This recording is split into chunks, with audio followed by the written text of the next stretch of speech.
नमस्कार साथियों, मैं आपका होस्ट विजय खिची आपका पीटीए की कक्षाओं में स्वागत करता हूं। उम्मीद है आपके होली का त्यौहार बहुत अच्छा रहा होगा। दोस्तों, आज से हम यूट्यूब पर कक्षाएं पीटीए की शुरू करने जा रहे हैं, जो केवल और केवल पीटीए की कक्षाएं ही होंगी, जिसमें किसी भी प्रकार की अन्य कोई भी भर्ती का सिलेबस नहीं करवाया जाएगा। दोस्तों, जैसा कि आप जानते हो कि आरएसएसएमबी कर्मचारी चयन बोर्ड ने अपने कैलेंडर जारी कर दिया है, जिसमें अपनी सारी शिक्षा भर्ती का भी पैटर्न दे रखा है और जिसकी एग्ज़ाम डेट 13 सितंबर 2026 होने वाली है। दोस्तों, उम्मीद है कि आप भी अपनी भर्ती के प्रति सीरियस होंगे और तथा लगातार अपनी पढ़ाई को जारी कर रहे होंगे। दोस्तों, जैसा कि आपको पता है कि 13 सितंबर 2026 यानी आज देखें तो 15 मार्च 2025 है। ठीक है, तो इन के बीच अगर ड्यूरेशन देखें तो करीब 15 महीने 15 मंथ का ही समय बचता है। दोस्तों, मतलब मोटा मोटा देखें तो अपने पास 1.5 साल है तैयारी करने का। और दोस्तों, यह समय कम भी नहीं है। अगर हम चाहें तो इसमें हम बहुत अच्छी तैयारी कर सकते हैं और एक बहुत अच्छी रैंक प्राप्त कर सकते हैं। अगर दोस्तों हमें ऐसा सोचना है कि जब एग्ज़ाम नज़दीक आएगा तब पढ़ेंगे या बाद में पढ़ लेंगे या कल पढ़ लेंगे, अगर आपके मन में भी ऐसा विचार आ रहा है तो दोस्तों ये आपके भविष्य के प्रति नकारात्मक है। दोस्तों, आज ही आपको सीरियस होना होगा और आज ही से ही आप सोच लीजिए कि हमें रोज़ाना डेली पढ़ना है। दोस्तों, जो स्टूडेंट किसी कोचिंग संस्थान में तैयारी नहीं कर सकते हैं वो हमारे साथ बिल्कुल फ्री तैयारी कर सकते हैं। दोस्तों, हम यूट्यूब पर रोज़ाना डेली एक कक्षाएं शुरू करेंगे और दोस्तों पीटीई के दोनों पेपरों की तैयारी करवाएंगे। दोस्तों, सबसे पहले हम पीटीई के पेपर सेकंड की तैयारी शुरू करेंगे, जिसमें हम एक एक यूनिट को ध्यान से पढ़ेंगे और उसके अंदर दिए गए सब टॉपिक को भी क्लियर करने की कोशिश करेंगे। दोस्तों, हम कम संसाधनों के अंदर एक बेहतर, एक विश्वसनीय, एक क्लियर सब्जेक्ट आपको करवाने की कोशिश करेंगे। अगर आपकी कोचिंग हो गई है तो आप हमारे साथ रिवीजन कर सकते हैं। अगर आप बिल्कुल फ्रेशर है, बिल्कुल न्यू है, तो आप जीरो से हमारे साथ पढ़ाई अपनी शुरू कर सकते हैं। दोस्तों 13 सितंबर 2026, आपको उम्मीद भी नहीं होगी कि यह तारीख कब तक, अर्थात कितनी जल्दी आ जाएगी। दोस्तों, अपन सोचते रहते हैं कि कल से पढ़ेंगे, आज से पढ़ेंगे, तो दोस्तों ये वो कल है जो कभी नहीं आने वाला है। हमें आज से ही अपनी पढ़ाई शुरू करनी पड़ेगी। दोस्तों, बात करें क्लास शेड्यूल की कि हमारा यूट्यूब पर क्लास शेड्यूल क्या रहने वाला है, तो दोस्तों हम आपको बता दें कि एक क्लास आपको करीब 2 घंटे ड्यूरेशन की लगभग डेली देखने को मिलेगी। दोस्तों, अगर किसी भी कारणवश नहीं होती है तो उसके अगले दिन आपको बिल्कुल देखने को मिलेगी, उसमें किसी भी प्रकार की दोहराई नहीं है। दोस्तों, इस यूट्यूब पर चैनल पर आपको पीटीआई का पूरा सिलेबस कवर करवाया जाएगा। दोस्तों अगर आपकी कोचिंग कंप्लीट हो गई है तो आप हमारे साथ अच्छा रिवीजन कर पाएंगे। अगर आप बिल्कुल न्यू है तो आप हमारे साथ जीरो से अपनी क्लासेस शुरू कर पाएंगे। दोस्तों सबसे पहले हम देख लेते हैं कि हमारा ही क्लास है।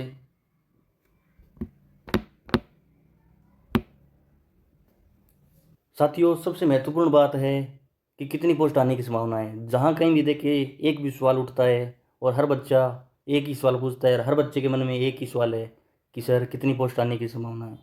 तो दोस्तों मैं आपको इसका गणित अच्छे से समझा देता हूँ कि कितनी पोस्ट आने की संभावना है और कितनी पोस्ट आएगी। दोस्तों यहाँ पे ध्यान दीजिए। दोस्तों देखिए, 1 मार्च, दोस्तों 1 मार्च 2025 तक सेकेंडरी एजुकेशन बोर्ड। दोस्तों ये क्या है? सेकेंडरी एजुकेशन वह बोर्ड है दोस्तों जो पीटीआई की भर्ती लेता है और करवाता आरएसएसएमबी यानी राजस्थान कर्मचारी चयन बोर्ड है। मतलब कर्मचारी चयन बोर्ड एग्ज़ाम कंडक्ट करवाता है और सेकेंडरी एजुकेशन बोर्ड हमें जॉब देता है। हमें जो पोस्ट मिलेगी पेपर क्लियर होने के बाद वो सेकेंडरी एजुकेशन बोर्ड देता है और ये हर साल अपने एजुकेशन डिपार्टमेंट में जितनी पोस्ट खाली हैं उनकी 1 मार्च तक रिकॉर्ड पब्लिक करता है। यानी दोस्तों 1 मार्च 2025 तक पीटीआई की 808 पोस्ट खाली है, यानी रिक्त है।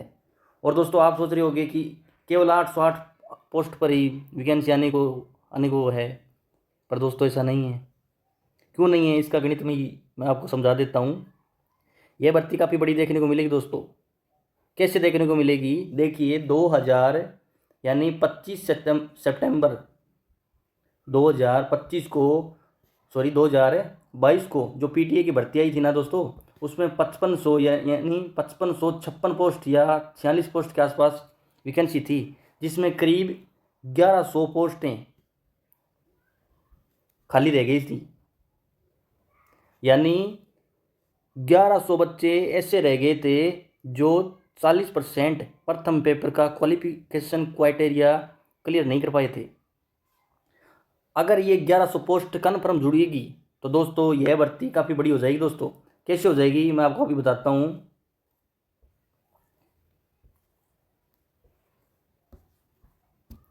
दोस्तों देखिए 808 पोस्ट एजुकेशन डिपार्टमेंट ने अपनी दिखाई है कि हमें इतनी पीटीए की आवश्यकता है, ठीक है। और 1100 पोस्ट है वो क्यों ऐड होगी, क्योंकि दोस्तों सेकेंडरी एजुकेशन डिपार्टमेंट का एक रूल है कि पीछे 3 सालों की जो पोस्टें खाली है ना, जैसे 2022 में 1100 पोस्टें उस भर्ती में खाली रह गई थी, तो वह 1100 पोस्टें 3 साल बाद जब कोई नई वैकेंसी आती है पीटीए की तो उसमें वह ऐड हो जाती है, ठीक है। तो 1100 वह ऐड कर लेते हैं अपन, ठीक है। अब देखिए दोस्तों, आप दिनों दिन देखते सोशल मीडिया पर आपको खबर आती है कि इतने पीटीए निष्कासित किए गए जिनकी डिग्री क्या है कि फर्जी हो गई थी। तो दोस्तों करीब करीब अभी तक 300 प्लस ऐसे पीटीआई जो चयनित होने के बाद निष्कासित कर दिए गए थे। क्यों कर दिए गए, क्योंकि उनकी डिग्री फर्जी थी, अवैध थी, उन्होंने पैसे देकर खरीदी थी। तो दोस्तों वो 2022 की भर्ती थी, उसमें ये पीटीआई निष्कासित किए गए थे, यानी ये भी 300 पद इसके अंदर ऐड होंगे। और दोस्तों दूसरा मैं आपको बता देता हूँ कि जैसा 2022 से लेकर उसके बाद तक जितने भी पीटीआई रिटायर्ड हुए हैं उनकी भी सीटें खाली होगी, और वो भी इस भर्ती में ऐड होने के पूरे चांस है। अभी तक सेकेंडरी एजुकेशन बोर्ड की रिपोर्ट देखें तो करीब 200 ऐसे पीटीए जो रिटायरमेंट हो चुके हैं और आगे होने वाले हैं। अगर आगे होने वाले हैं दोस्तों तो वो अपने किसी काम के नहीं है, इस वैकेंसी में नहीं देखने मिलेंगे। अगर इनका टोटल करें तो 800, 1100, 1900, 1900, 300, 2200 और 200, 2400, टोटल 2400 पोस्ट आपको इस वैकेंसी में देखने को मिलेगी दोस्तों। ये आंकड़ा छोटा नहीं है दोस्तों, ये बहुत बड़ा आंकड़ा है। अगर आप पूरी शिद्दत, पूरी मेहनत, पूरी ईमानदारी के साथ तैयारी करते हैं तो इसमें एक पोस्ट आपकी कन्फर्म हो जाएगी दोस्तों।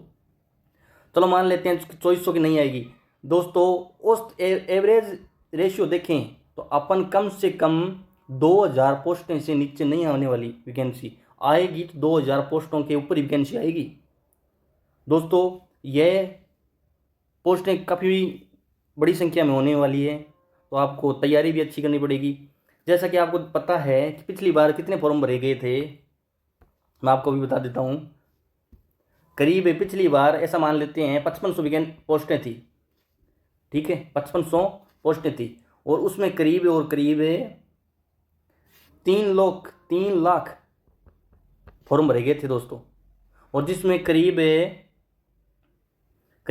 देखें 4300 बच्चों ने ही क्वालिफाई किया था, यानी फर्स्ट पेपर में 40% अंक लाने वाले बच्चे लगभग 4300 के आसपास थे दोस्तों। यही पिछली बार जो सिस्टम था ना वो भी अब की बार रहने वाला है। अगर आपका प्रथम पेपर में 40% अंक नहीं आता है तो आपका पेपर चेक भी नहीं होगा दोस्तों। अगर आप दूसरे पेपर में कितने भी नंबर बना लेते हो तो आपके लिए वह कोई लाभकारी नहीं होगा, आपके लिए वह कोई सकारात्मक नहीं होगा। 40% आपको पहले पेपर में लाना ही पड़ेगा, उसके बगैर कुछ नहीं होने वाला दोस्तों। अब की बार अगर बात करें तो कितने फॉर्म भरने की संभावना है दोस्तों, अब की बार 2026 में मुझे लगता है करीब 5 लाख फॉर्म भरे जाएंगे दोस्तों। क्यों भरे जाएंगे दोस्तों, पिछली भर्ती में करीब 35% अभ्यर्थी बाहरी राज्यों के थे दोस्तों, और यह आंकड़ा दिनों दिन बढ़ता जा रहा है। अब की बार कम से कम सोचें तो यह 40% जा सकता है दोस्तों। और जो क्वालिफाइंग करने वाले बच्चे थे उनमें और करीब 22% बच्चे क्या थे, बाहरी राज्यों के थे, अदर स्टेट के थे बच्चे दोस्तों। और बचे हुए जो थे वो अपने राजस्थान के थे। अब की बार दोस्तों 2000 की पोस्ट आती है, ठीक है, उसके ऊपर 5 लाख फॉर्म भरे जाते हैं। तो आप ऐसा मान लीजिए 200 बच्चों में से आपको एक का चयन होगा दोस्तों। अब की बार कंपटीशन हार्ड होने वाला है दोस्तों। क्यों होने वाला है दोस्तों? इन 5 लाख में दोस्तों जो BSTC, B.Ed और ये दोस्तों MA, जो अदर जो उन्होंने अदर आर्ट वाले बच्चे हैं, साइंस वाले बच्चे हैं, वो भी कहीं ना कहीं से DPEd डिग्री कर रहे हैं दोस्तों। अगर हम उनके मुकाबले अपना एजुकेशन लेवल देखें, जो एक रियल में स्पोर्ट्स मैन है, तो उसका एजुकेशन लेवल उनसे बहुत नीचे है दोस्तों। इनसे कंपटीशन करने के लिए दोस्तों हमें हार्ड तोड़ मेहनत करनी पड़ेगी दोस्तों। इनसे डबल ट्रिपल मेहनत करनी पड़ेगी दोस्तों। क्यों करनी पड़ेगी दोस्तों? ये लोग हैं ना, जो प्रथम पेपर है, प्रथम पेपर को ये किसी भी प्रकार से नहीं बख्शने वाले। ये 40% छोड़ो, ये प्रथम पेपर में 80% लाएंगे दोस्तों। और इनकी जो कमजोरी है ना, वो है सेकंड पेपर। सेकंड पेपर में हम दोस्तों ऐसे सोच लो करण है, और ये सेकंड पेपर में मार खा सकते हैं दोस्तों। अगर ये अपनी स्ट्रेटजी से सेकंड पेपर भी कर लेते हैं ना दोस्तों, तो अपने लिए ये बहुत बड़ी नुकसान की बात है दोस्तों। इनकी वजह से दोस्तों देख मेरिट काफ़ी ऊपर जाने की संभावना है। जैसे हम देखें 2022 की वैकेंसी की मेरिट गई थी जनरल की दोस्तों, कितनी गई थी? जनरल की 264, और ये नीचे आके करीब 234 पे रह गई थी दोस्तों। जब ये प्रथम पोस्टिंग हुई थी ना दोस्तों, तब जनरल की 264 मेरिट थी। अब की बार मेरिट कम से कम 320 प्लस जाने की संभावना है दोस्तों। दोस्तों आपके पास एक फ़ायदा और है, आपको एक लाभ और मिल सकता है। जो ये B.Ed, BSTC या जो भी अदर डिग्री डिप्लोमा वाले बच्चे हैं ना दोस्तों, इनके पास क्या नहीं है? स्पोर्ट्स सर्टिफिकेट नहीं है दोस्तों। जो आपके पास मुझे उम्मीद है कि 20 से 40 नंबर तक का हो सकता है, और इनके पास वो होगा तो कंपटीशन का होगा, करीब 5 नंबर का होगा, सॉरी 4 का होगा या 8 का होगा। इससे ज़्यादा इनके पास नहीं है। आपको उसका फ़ायदा मिल सकता है, पर दोस्तों उसके सारे मत रहना। अगर उसके सारे रहोगे तो ये क्या है कि आपको पेपर में पछाड़ देंगे। आपको पेपर में निकलने के लिए आपको बहुत मेहनत करनी पड़ेगी दोस्तों। चलिए दोस्तों अगले टॉपिक पर बात कर लेते हैं। आपके मन में जो अगला सवाल है हम उस पर बात कर लेते हैं।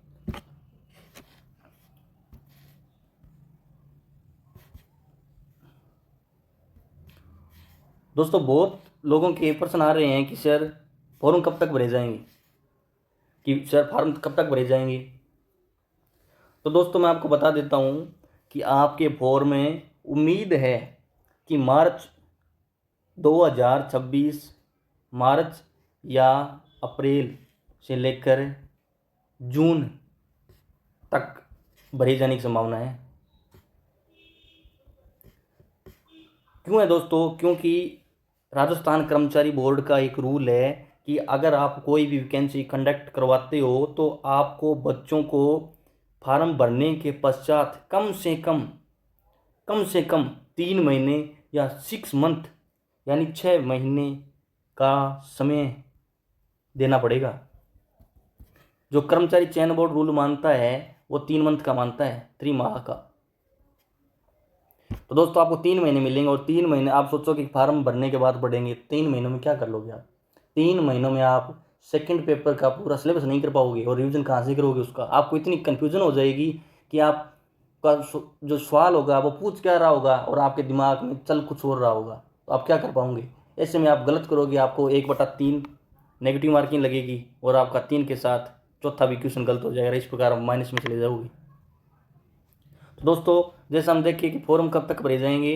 फॉर्म दोस्तों आपका जून 26, मार्च या अप्रैल में भरे जा सकते हैं दोस्तों फॉर्म भरने में आप भी गलती ना करें, क्योंकि पिछली बारी बहुत सारे बच्चे थे जिन्होंने अपनी डिग्री अपेयरिंग दिखा दी थी या कुछ और कर दिया था। डिग्री जो फॉर्म अप्लाई किया था उसमें डिग्री कोई भी कौन से विश्वविद्यालय की भरी थी, और जब उनका डॉक्यूमेंट वेरिफिकेशन होया था तो उन्होंने और किसी विद्यालय की डिग्री ला के वहाँ पर दे दी थी।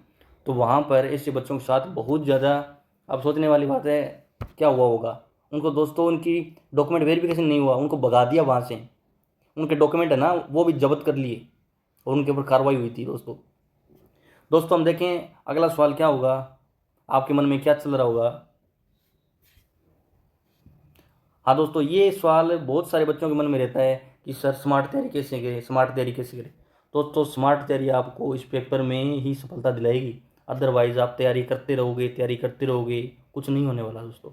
आपको स्मार्ट तैयारी करनी ही पड़ेगी दोस्तों।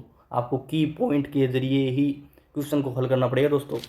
वो कैसे करोगे वो हम आपको बताएंगे, आप किस प्रकार कर सकते हो। देखिए दोस्तों, मैं आपको बता देता हूँ कि अगर आपकी कोचिंग हो गई है, आपने अपने हैंड राइटिंग नोट्स कंप्लीट कर लिए हैं और अच्छे प्रकार से उन्हें बना लिए हैं, ठीक है, आपकी कोचिंग कंप्लीट हो गई है, तो आप बार बार मेरे शब्दों में ध्यान दीजिए दोस्तों, बार बार रिविजन करिए उसका और उनको समझिए कि वे कहना क्या चाहता है, और उससे संबंधित कुछ नई चीज़ें भी निकालिए।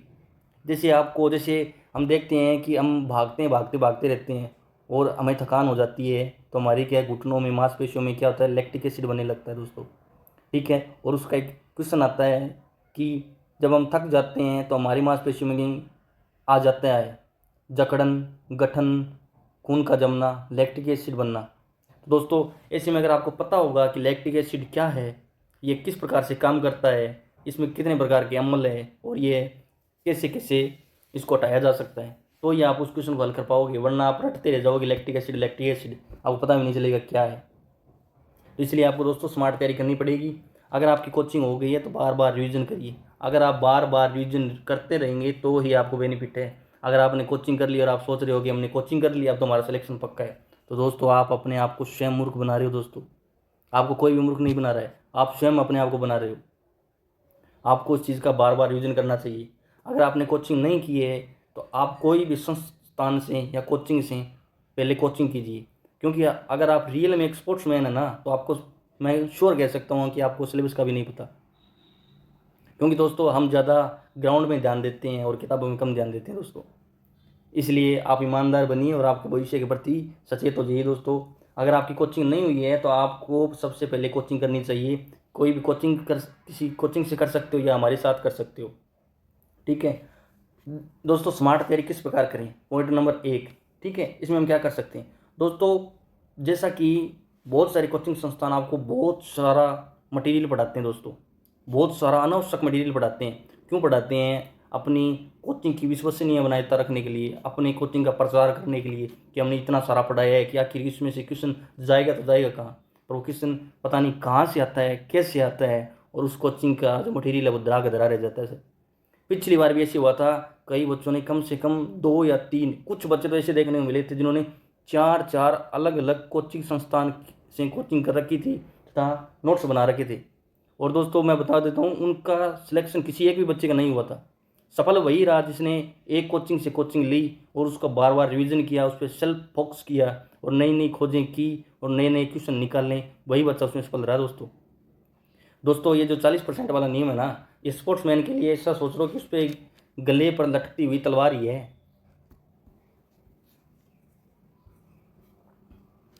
दोस्तों।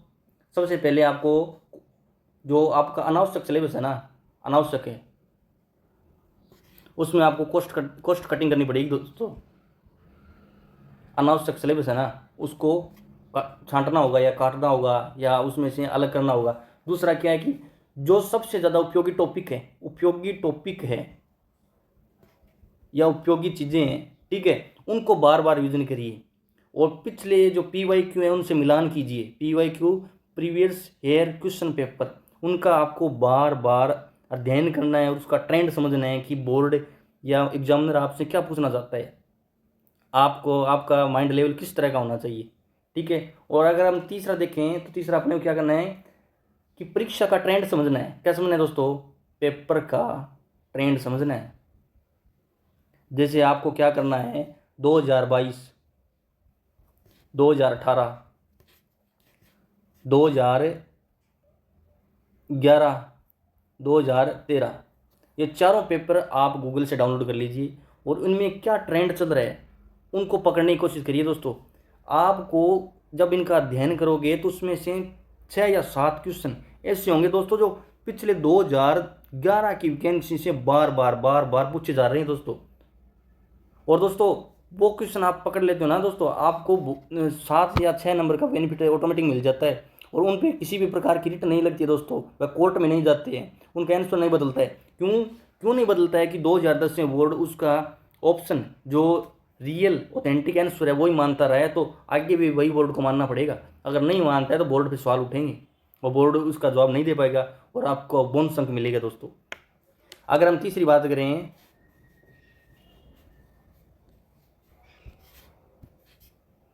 सॉरी 4 नंबर पे बात करें, तो आपको दोस्तों जो परिभाषाएं हैं, ठीक है, जो साइकोलॉजी है, ठीक है, उनका आपको आसान ट्रिक्स, कुछ ट्रिक्स बनानी पड़ेगी या ट्रिक्स के माध्यम से पढ़ना पड़ेगा दोस्तों, तभी आप उनको कर पाओगे, ठीक है। और अगले पॉइंट पे बात करें तो आपको ज़्यादा से ज़्यादा क्या करना है दोस्तों, टेस्ट सीरीज ज्वाइन करनी है दोस्तों। हम सिलेबस पूरा होने के बाद दोस्तों बिल्कुल फ्री टेस्ट सीरीज यूट्यूब पे शुरू करेंगे दोस्तों। अगर आपने कोचिंग कर ली है तो आप किसी ना किसी कोचिंग से टेस्ट सीरीज शुरू कर दीजिए दोस्तों, ये आपके लिए बहुत हेल्पफुल होने वाला है दोस्तों। अगर हम अगले पॉइंट पे बात करें, पॉइंट नंबर 6, क्या दोस्तों, पॉइंट नंबर 6 पे बात करें, क्या हो गया इसको, अच्छा, पॉइंट नंबर 6 पे बात करें तो आपको जितने भी PYQ है उनका बार बार दोस्तों क्या करना है, अभ्यास करना है। अगला पॉइंट देखें, आपको अगर आपकी कोचिंग हो गई है, मैं बार बार बता रहा हूँ कि आपको रिवीजन बहुत जरूरी है दोस्तों। अगर आप रिवीजन नहीं करोगे, सिलेबस इकट्ठा करता रहोगे, मटेरियल बाहर से मार्केट से खरीद कर घर लाते रहोगे, घर किताबों से भर लोगे, तो आपका कुछ नहीं बनने वाला है दोस्तों। मटेरियल शॉर्ट रखिए, हो सके जितना कम रखिए और बार बार रिवीजन करिए। आप जितना पढ़ लेते हो तो उसमें कोई भी प्रकार का क्वेश्चन नहीं छोड़ना चाहिए। इससे अच्छा है कि आप बहुत ज़्यादा पढ़ें और उसमें से आप कन्फ्यूज़न हो जाओ, इससे अच्छा है कि आप बहुत छोटा मटेरियल पढ़ें और उसमें महारत हासिल कर लो। ये आपके लिए बहुत बेनिफिट होगा दोस्तों। कई बच्चे क्या करते हैं, अलग अलग लेखकों की किताब ले आते हैं, शारीरिक शिक्षा फिलांथ्रोपियम इधर से ले आते हैं और कभी किसी कोचिंग का नोट्स ले आते हैं, इधर से ले आते हैं। तो उनका क्या होता है, वो बार बहुत ज़्यादा कन्फ्यूजन में रहते हैं कि भाई कौन सी चीज़ को सही माने, उनको पता ही नहीं रहता कौन सी चीज़ सही है या गलत। तो वह कहते हैं बार बार रट्टा मारते, जब क्वेश्चन आता है तो उनको पता ही नहीं होता कि आंसर कहाँ से निकलना है, इसका क्या सटीक उत्तर होगा। अगर अगला ट्रेंड समझें तो दोस्तों सबसे पहले जो आप पढ़ाई करते हो, जो उसमें जो शब्द है दोस्तों, उसको आपको तोड़ना आना चाहिए। शब्द को कैसे तोड़ना है दोस्तों, उसका अर्थ निकालना है। जो शब्द होते हैं ना दोस्तों, जो शारीरिक शिक्षा में जो शब्द है ना, वो लगभग यूनानी है, यूरोपियन है, इंग्लिश के शब्द है दोस्तों, जो आसानी से समझ में नहीं आते दोस्तों। अगर आपको उनका शब्द का अर्थ समझना है तो उनको तोड़ना होगा, या फिर आपको भाषा आनी चाहिए। तो आप जितनी समय में भाषा सीखोगे उतने में तो आपका जो एग्ज़ाम डेट है वो भी निकल जाएगी। इससे अच्छा है कि आप उनका अर्थ जितना भी आपको यूज में लेना है उतना अर्थ निकालिए, ठीक है। उनको सरल शब्दों में अपनी भाषा में तोड़िए और अपनी भाषा में उनको याद करिए। बस उस शब्द की आपको क्या करनी है, पहचान रखनी है। ऐसे बहुत सारे शब्द आएंगे दोस्तों, जो हम अपन सिलेबस शुरू करेंगे तो उसमें आपको ऐसे बहुत सारे शब्द देखने को मिलेंगे। कई शब्द तो ऐसे होंगे जिनको हम बोल भी नहीं पाएंगे दोस्तों, उनको बोलना भी कठिन होगा, क्योंकि अपनी वह भाषा के नहीं है, अपने क्षेत्र के नहीं है, ठीक है दोस्तों। हम अगला टॉपिक लेते हैं, जो आपके मन के अंदर सवाल है उस पर भी थोड़ी चर्चा कर लेते हैं दोस्तों। अगर हम बात करें अपने सिलेबस पर फोकस करें तो अपन क्या देखते हैं कि जो हमारा सेकंड पेपर है उसके अंदर क्या है कि 8 यूनिट दी गई है और प्रत्येक यूनिट अलग अलग अंकों की है और उनमें से डिफरेंट प्रकार के क्वेश्चन आपको देखने को मिलेंगे दोस्तों। सबसे पहले देखें तो सबसे पहले जो प्रथम यूनिट है दोस्तों, वो आपकी करीब 60 अंक की है, 60 अंक की, यानी उसमें से आपको 30 क्वेश्चन देखने को मिलेंगे। और मैं दोस्तों ये बात हमेशा से कहता हूँ, अगर आपको पहली यूनिट अच्छे से समझ में आ गई ना दोस्तों, तो बाकी तीसरे यूनिट को छोड़कर किसी भी यूनिट में समस्या नहीं आने वाली है। क्योंकि दोस्तों प्रथम यूनिट बाकी 6 यूनिट यानी तीसरी यूनिट को छोड़कर उनकी नींव है दोस्तों, उस पर सारी वह बिल्डिंग बनी हुई है। जो बोलते हैं ना, मेरे को साइकोलॉजी समझ में नहीं आती, मेरे को व्यवहार विज्ञान समझ में नहीं आता, या वो कुछ समझ में नहीं आता, तो इसका मतलब ये है कि उसको पहली यूनिट अच्छे से समझ में नहीं आई है। अगर उसने पढ़ी है तो हो सकता है उसने पक्का रट्टा मारा होगा दोस्तों। अगर आप रट्टा मारते हो तो आपको एक परिभाषा या लाइन या टॉपिक याद हो जाता है दोस्तों, आप पूरा पेपर आपको याद नहीं हो पाता है। आपको इस यूनिट को बहुत अच्छे से समझना होगा दोस्तों। जैसा कि हम देखते हैं कि अपन ने 8 यूनिट दी गई है, तो पहली यूनिट 60 अंक की है, दूसरी देखें तो ये 20-20 की है, 20-20 अंक की है। इनमें से 10-10 क्वेश्चन देखने मिलेंगे। ऐसे हम 6 तक चलें तो ये 20-20 की है। उसके बाद 6-7 ये भी 20 अंक की है दोस्तों। 8 है वह आपकी 40 अंक की है, और 7 भी मेरे हिसाब से 40 अंक की होनी चाहिए दोस्तों। ये आपका परीक्षा का ये सेकंड पेपर का ट्रेंड है दोस्तों। इसमें 8 यूनिट दी गई हैं, 8 यूनिट अलग अलग हैं। अगर हम देखें तो प्रति यूनिट में क्या दिया गया है। प्रति यूनिट में दोस्तों, प्रति यूनिट में जो अपने माध्यमिक उच्च माध्यमिक स्तर का यानी 12th और 10th के लेवल का जो ज्ञान है, यानी सामान्य ज्ञान, बिल्कुल सामान्य, इसमें किसी भी प्रकार की आपकी खोज या बहुत गहरा अध्ययन की आवश्यकता नहीं है दोस्तों। जो आपने ग्राउंड में सीखा है, ट्रेनिंग के दौरान पढ़ा है, वही इसमें है दोस्तों। इसके अलावा इसमें और कुछ भी नहीं है। अगर हम पहली यूनिट को देखें तो यह है माध्यमिक व उच्च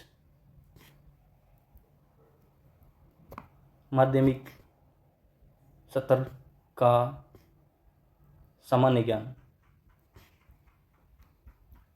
दोस्तों आपको लग रहा होगा कि लिखाई थोड़ी अजीब है। हाँ दोस्तों, क्योंकि ये पेन टाइप पे काम हो रहा है दोस्तों। हमारे पास संसाधनों की कमी है, जिसकी वजह से राइटिंग थोड़ी अच्छी नहीं हो पा रही है। उम्मीद है भविष्य में हम इसे सुधारने की प्रयास करें दोस्तों। ये यूनिट सबसे बड़ी है दोस्तों। ये यूनिट 60 अंक की है, और इससे अपन 30 क्वेश्चन देखने को मिलेंगे दोस्तों। 30 क्वेश्चन बहुत हो जाते हैं दोस्तों। अगर हम पहली यूनिट कर लेते हैं तो बाकी सभी यूनिटों पर हम अच्छी पकड़ बना पाएंगे दोस्तों। अगला सवाल लेते हैं और उस पर थोड़ी चर्चा कर लेते हैं।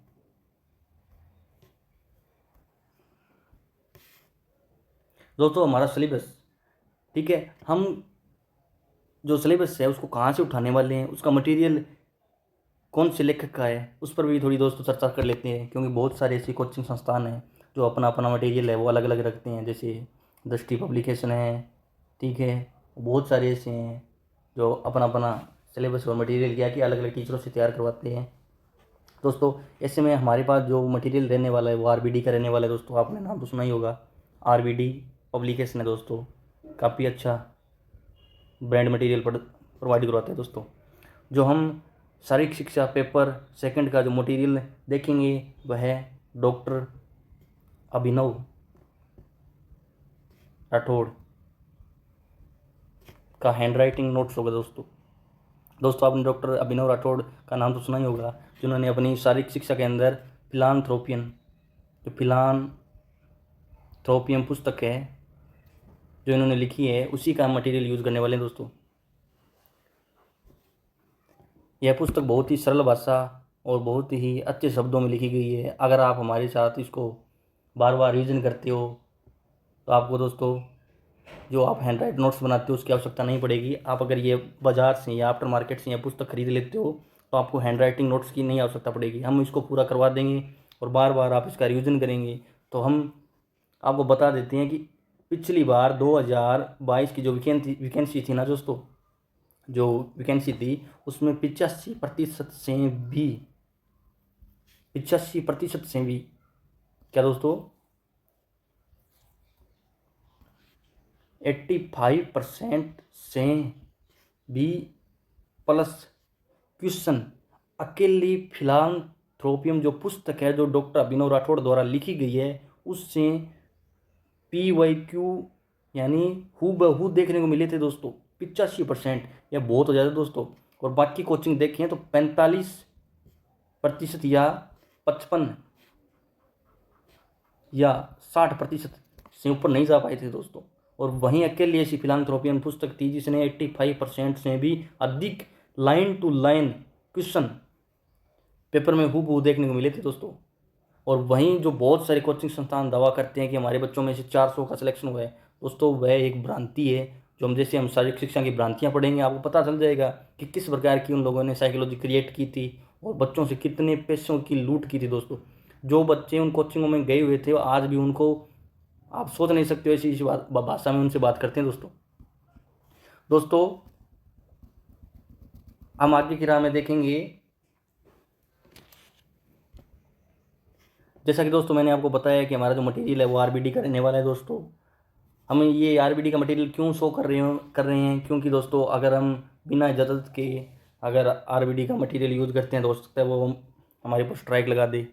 तो ऐसे में दोस्तों हम उनका बार बार नाम लेंगे, आप परेशान मत होइए, क्योंकि दोस्तों यह सब उन्हीं का मटेरियल है। हम सिर्फ as a teacher, as a student, as a new fresher के रूप में यूज़ कर रहे हैं। दोस्तों अगर हम बात करें तो हमारा सेकंड पेपर कितने समय में पूरा हो जाएगा दोस्तों। तो दोस्तों अगर हम सेकंड पेपर को कितना समय में लगेगा, यह क्वेश्चन हमारे माइंड में बार बार आ रहा है, तो इस पर भी थोड़ी दोस्तों चर्चा कर लेते हैं। दोस्तों हमारे सिलेबस जो सेकंड पेपर है उसमें इतना सिलेबस दिया गया है कि कम से कम उसको करने में हमें 3 महीने का समय लग सकता है दोस्तों। 3 माह का समय लग सकता है उसको कंप्लीट करने में दोस्तों। हो सकता है इससे 5 या 7 दिन अधिक लग जाएं। अगर दोस्तों हम बारीकी से एक एक टॉपिक को अच्छे से निचोड़ेंगे ना दोस्तों, तो हमें इतना समय लगना लाजमी है दोस्तों। और अगर दोस्तों हम आपको हैंड राइटिंग नोट्स बनवाएंगे तो आपको कम से कम 6 माह का समय लग जाएगा दोस्तों। हम इसलिए आपको बार बार रिकमेंड कर रहे हैं कि आप जो डॉक्टर अभिनव राठौड़ की पुस्तक है फिलांथ्रोपियम, उसको आफ्टर मार्केट से परचेज कर लीजिए। जो 2023 या 24 का लाइव अपडेट प्रोडक्शन है उसी को आप खरीदिए, तो आपका बहुत सारा समय बच जाएगा दोस्तों और आप एक स्मार्ट स्टडी की ओर अपनी राह को जारी रखेंगे दोस्तों। अगर हम बात करें कि जो क्लास में जो पीडीएफ बनने वाला है, यानी क्लास में जो जितना भी आपको बोर्ड पे करवाया जाएगा उसका पीडीएफ कहाँ से मिलेगा दोस्तों। उसका पीडीएफ भी आपको हमारे जो व्हाट्सएप चैनल है उसके माध्यम से प्रोवाइड करवा दिया जाएगा दोस्तों। हम डिस्क्रिप्शन में अपने व्हाट्सएप ग्रुप का लिंक शेयर कर देंगे, वहाँ से आप व्हाट्सएप ग्रुप को ज्वाइन कर सकते हैं दोस्तों।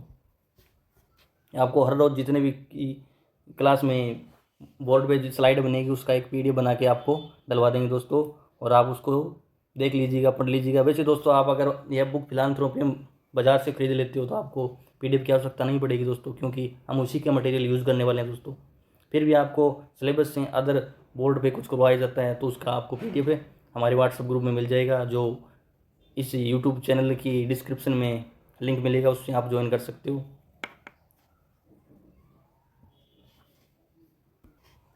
दोस्तों आज की हमारी जो इंट्रोडक्शन क्लास थी उसमें हमने बहुत सारे क्वेश्चन को डिस्कस किया, जो आपके मन में विचार आ रहे थे उनको भी हमने कुछ ना कुछ हद तक शांत करने की कोशिश की। मुझे पता है दोस्तों आपके मन में बहुत सारे विचार आ रहे होंगे कि पेपर कैसा आएगा, उसका ट्रेंड क्या होगा, ठीक है, हमारा सिलेक्शन होगा या नहीं होगा, हम कितना पढ़ रहे हैं, हमें कितना पढ़ना चाहिए, हमें याद नहीं हो रहा है, हमें क्या करें कि याद हो जाए। आप अदर ऐसे वीडियो देखते हो कि जल्दी जल्दी याद कैसे करें, तो दोस्तों ये सब भ्रांतियाँ दोस्तों। सबसे बड़ी अगर इसमें हम बात करें तो सबसे बड़ी एक बात निकल के आती है दोस्तों कि हमें याद नहीं हो रहा, कि हमें याद नहीं हो रहा। ये दोस्तों एक बहुत बड़ा मिथ है। आप पढ़ते जा रहे हो आपको याद नहीं हो रहा, ये आपको लग रहा है दोस्तों। जब आप टेस्ट सीरीज ज्वाइन करोगे या फिर एग्ज़ाम हॉल में जाओगे तो आपको मैं अपने अनुभव के आधार पर कह सकता हूँ, जब आप क्वेश्चन पढ़ोगे ना तो आपको ऑप्शन देखने की आवश्यकता नहीं है। अगर आप अच्छा रिवीजन कर लेते हो ना तो आपको क्वेश्चन में ऑप्शन देखने की आवश्यकता नहीं है।